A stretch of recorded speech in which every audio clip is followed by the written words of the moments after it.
Leo. Hello my dear. Welcome back sa ating YouTube channel. My name is... Teka, aanggulo tayo. My name is RJ, your tarot card reader. Mali, dapat dito talaga eh. Your tarot card reader, at ang gagawin natin ngayon my dear is yung ating daily reading para po ito sa araw ng June 3, 2026. No, kaya ako umaanggulo my dear kasi pag nakaganito nakikita yung card. So ayoko ma-distract na nakikita ko yung card. Kaya umaanggulo ko ng pagganito. Okay. So once again, nagagawin natin is reading mo para sa araw ng June 3, 2026. Okay, titingnan natin my dear kung ano mga eksena, kaganapan at kung ano-ano pa na maaari mo makasalubong sa araw na ito. Pero before tayo mag-start ng ating reading, magpapasalamat po muna ako. Maraming salamat po sa ating mga abangers, sa mga walang sawang naghihintay at nag-aabang ng kanilang mga readings. Thank you very much. Gusto ko rin po magpasalamat doon sa mga napadaan, napasilip sa ating channel. Thank you so much for dropping by. And thank you so much sa ating mga bagong subscribers. Thank you for clicking that subscribe button, and of course click mo na rin yung notification bell so you will be updated every time na meron tayong mga bagong upload. I hope na mag-enjoy ka dito sa ating channel at mahanap mo dito my dear kung ano man yung iyong hinahanap. Okay, we're done.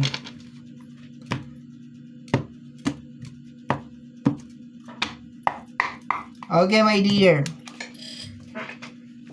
Tanging hiling at dasal ko lamang po sa ating buong may kapal na mga readings na ginagawa ko ay nakakatulong po sa ating lahat. Let's go na tayo. Leo. What is going on, Leo, sa araw na ito? Leo, June 3, 2026.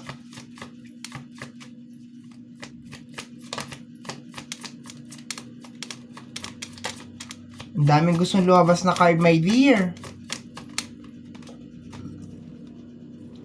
The Seven of Cups. Connected sa energy ng illusion. Illusion, deceiving na energy.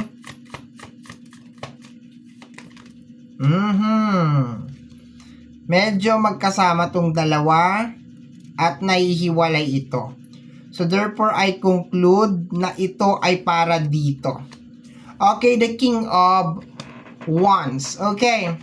So, ang nakukuha ko dito, my dear, sa dalawang card na to is more on medyo impulsive yung energy mo. Hindi magandang combination tong dalawang card na to, ha? Hindi siya maganda. Kung eto lang, okay to. Kasi ito ay nagpapakita, my dear, na the power, my dear, is there para gumawa ng mga bagay, okay? Yung willingness, yung determinasyon, yung matapang na puso, matapang na isip, my dear, para gumawa ng mga bagay-bagay, okay? Transformation, change, nandito sa card na to. Lahat ng maganda, nandito sa energy ng King of Wands. Pero, depende kasi yan, my dear, sa kanyang clarification. So, ang kanyang naging clarification is, the 7, actually, hindi nga eh. Ito yung pinaka-base card, ito yung naging clarification. So, parang sinasabi niya lang sa akin, my dear, na parang be careful ka kasi nasa illusion state ka. Ibig sabihin, nasa 7 of Cups ka, okay? May mga bagay ka, my dear, na kinakailangan mong pag-isipan ngayong araw na to, my dear Leo, ha? Huwag magpadalos-dalos kasi 7 of Cups to. Okay, baka magsisi ka. Ginawa mo yung isang bagay or sinabi mo yung isang bagay, okay? So, baka magsisi ka sa bandang huli, my dear. Be careful ka, ha? Ingat, Leo. Ingat. 7 of Cups to. I don't like... Actually, marami siyang na kukombine na card na maganda naman, nagiging maganda, pero ito hindi talaga siya maganda. Kasi may kinalaman to sa action. Okay? So, hindi mo nagagamit yung pagiging King of Wands mo. Nadideceive ka ng mga cups na to. Naguguluhan ka sa mga cups. Okay? So, ngayong araw na to, anong sinasabi? Pag-isipan ng mabuti ang mga gagawin. Huwag magpadalos-dalos. Actually, pati lahat ng mga sasabihin. Yun ang nakukuha ko, my dear. So pag-isipan yung mga gagawin at sasabihin para hindi tayo magsisi or walang sisihan sa bandang huli, ha? Kung gagawin mo man, my dear, dapat aware ka sa kung ano yung mga magiging consequence of your action, ha? Hindi yung sa bandang huli, sasabihin mo na, ay, sana, ganito, ganyan, ganito, ganon. Wala na, my dear, nangyari na siya. So, 'di ba? Be careful ka ngayong araw na to sa mga gagawin mo kasi baka bugso ng damdamin 'yan. Next card, yung magkasama na magkatabi is the Ace of Sword. Ang kasama ng ating Ace of Sword is si Three of Sword. Okay. So, kino-confirm dito, my dear, bugso ng damdamin. Okay? Baka bigla kang mag-cut. Ayan. The Ace of Sword is very nice, maganda siya, pero kagaya, kagaya kanina sa Seven of Cups at saka King of Wands, okay? Ayan. Okay, meron siyang clarification na Three of Swords. So, ibig sabihin, my dear, baka dahil sa bugso ng damdamin, okay? Dahil sa bugso ng damdamin, is gumawa ka ng mga mabibilisan na mga action, okay? Itong dalawa na to, kino-confirm emotion ang naghahari dito sa dalawang card na to, although magkahiwalay naman sila, pero ganun pa rin, okay? Ganun pa rin talaga, emotion pa rin ang nakukuha ko sa kanya, yung talagang emotion talaga na nasaktan ka, na-hurt ka, kaya gumawa ka ng isang bagay, or meron kang, sabi ko nga kanina, nararamdaman ko na be careful ka rin sa mga sasabihin mo ngayong araw na ito, okay? So, yon, be aware, no? Kung talagang may nararamdaman talaga, may mga kirot-kirot sa puso, ha, mas mainam, my dear, na magpalamig muna, no? Bago magsalita, bago gumawa ng mga desisyon, magpalamig muna, ha? Para sa bandang huli, napag-isipan mo talaga, my dear, na okay, ito talaga yung gusto ko. Kasi pag kumalma at humupa na, my dear, ang init ng ulo mo, or itong nararamdaman mo, baka sabihin mo, ay, sana hindi ko sinabi yun. Sana hindi ko ginawa yun. Wala na, my dear. Nasabi mo na, nagawa mo na kung ano man yung bagay na yon. Okay, so let's go tayo, my dear Leo. Once again, reading mo ito para sa araw ng June 3, 2026, Leo.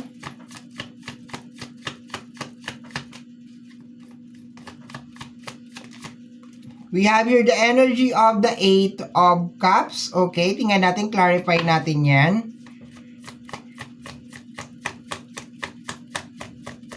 Isang positibong card din ito. Positive card din to, my dear, Eight of Cups. Actually, isa yan sa mga pinakapaborito ko na card ang Eight of Cups kasi tuwing nakikita ko yan, naglalabas siya, my dear, ng energy na parang umaalis ka na dun sa toxic na situation, yung ganon, or you're facing your fears, ganon, my dear, nakukuha ko sa card na to. Tingnan natin.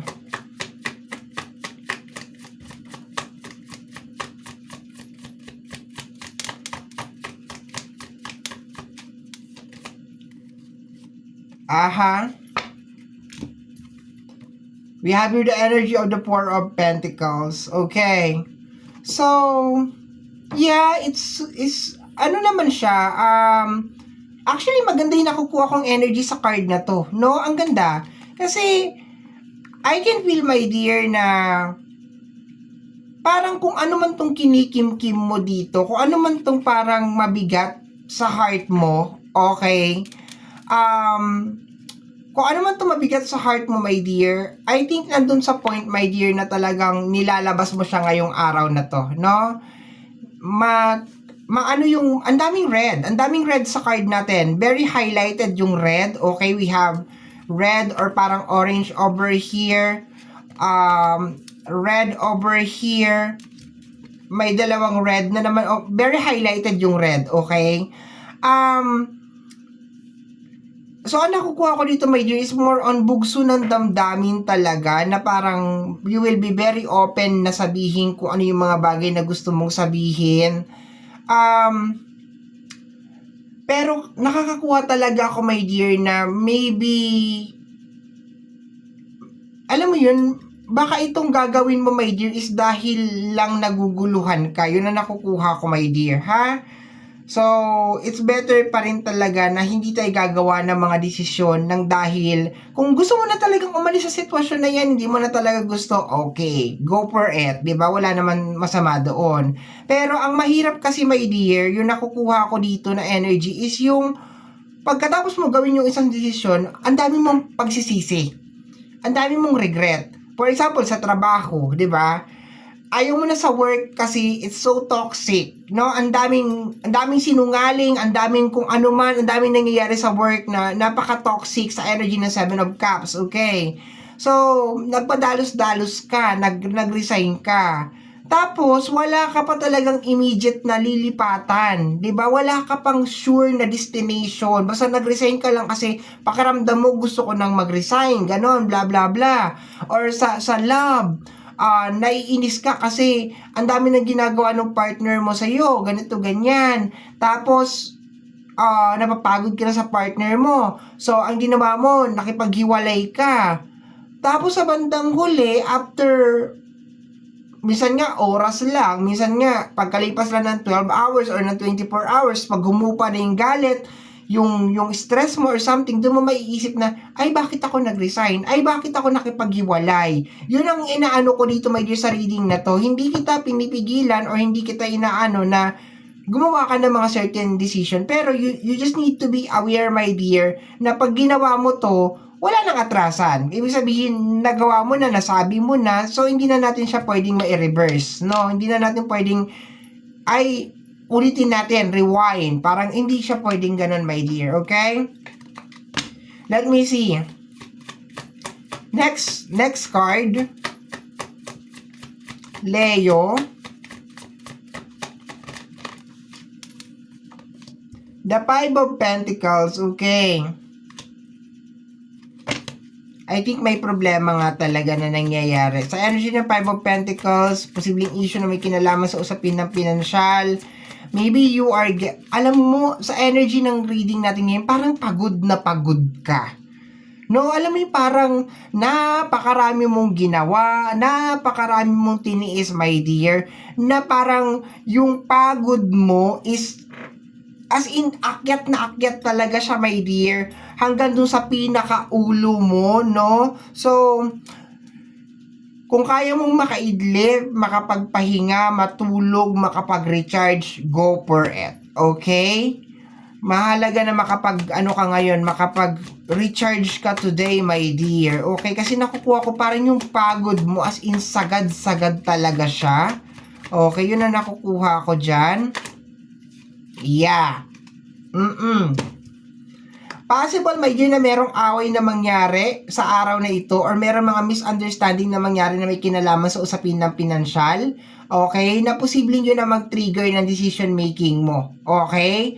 Ngayon, na-gets ko na siya. Kasi kanina hindi ko talaga siya masyadong ano nangyayari dito? Na parang nire-release ng card na okay naman, na aalis ka na sa isang bagay na hindi mo gusto or something. Pero once again, bugso ng damdamin kasi to, my dear. Nakita mo meron kang energy ng Knight.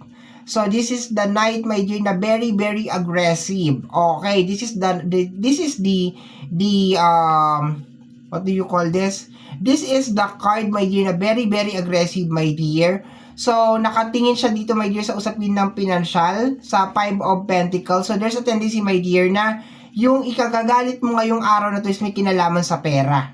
Okay, is either maiirita ka, maiinis ka, and possible, my dear, na magkaroon ng mga misunderstanding at saka hindi pagkakaunawaan na may kinalaman, my dear, sa usapin ng pinansyal. Padalos-dalos sa desisyon, yung ginawa ko example kanina sa work at saka sa relationship, possible na mangyari yan ngayong araw na ito. Pero once again, sabi ko nga sa iyo, my dear, yung pagod talaga, ramdam na ramdam ko. So, baka kinakailangan mo lang talaga magpahinga, okay, matulog ng maaga, or kung napapanood mo to ng, kasi i-upload ko to ng ng June 2. So, kung napapanood mo to ng June 2, wag ka na magpuyat. Bago sumampa ang June 3, wag ka na magpuyat. No, wag matulog ka na maaga para pagising mo ng umaga, naka-recharge ka. Okay? Kasi posible, my dear, na ngayong, kung mapapanood mo to ng June 2, para to sa June 3, di ba? Possible, my dear, na baka hindi ka rin makatulog ng maaga ng June 2. Kaya pagising mo ng June 3 is parang balisa, my dear, yung iyong pakiramdam. Parang parang what do you call this? Para kang lantang gulay or parang wala ka sa mood. That's what I'm getting over here. Bottom deck of the card is the energy of the Three of Pentacles, okay? Yung mga bagay-bagay ngayong araw na to talagang kinakailangan talaga siyang pagtulungan. Kung hindi ka makakakuha ng tulong galing sa ibang tao, talagang posibleng maramdaman mo talaga yung pressure, yung pagod. Kung meron mga tao medyo na pinababayaan ka lang na magtrabaho, ikaw lang ang kumilos, ikaw lang ang gumawa, possible, my dear. Possible na maghirap ka ngayong araw na to, may na may kinalaman sa usapin ng pinansyal. Possible ang panggagalingan is because walang collaboration na nangyayari sa usapin ng pinansyal. Pero once again and again, di po ako magsasawa, my dear Leo, na ipaalala na baka dala lang yan ng bugso ng damdamin, pagod, or nalilito ka sa energy ng Seven of Cups over here. Okay? So, my dear Leo, yan na nasagap natin na message energy para sa araw na ito, June 3, 2026. Kagaya po, my dear, na sinabi ko, my dear, sa bandang unahan ng ating video, tanging hiling at dasal ko lamang po sa ating buong may kapal na ang mga readings na ginagawa ko ay nakakatulong po sa ating lahat. Maraming salamat po. Thank you, my dear. Bye-bye!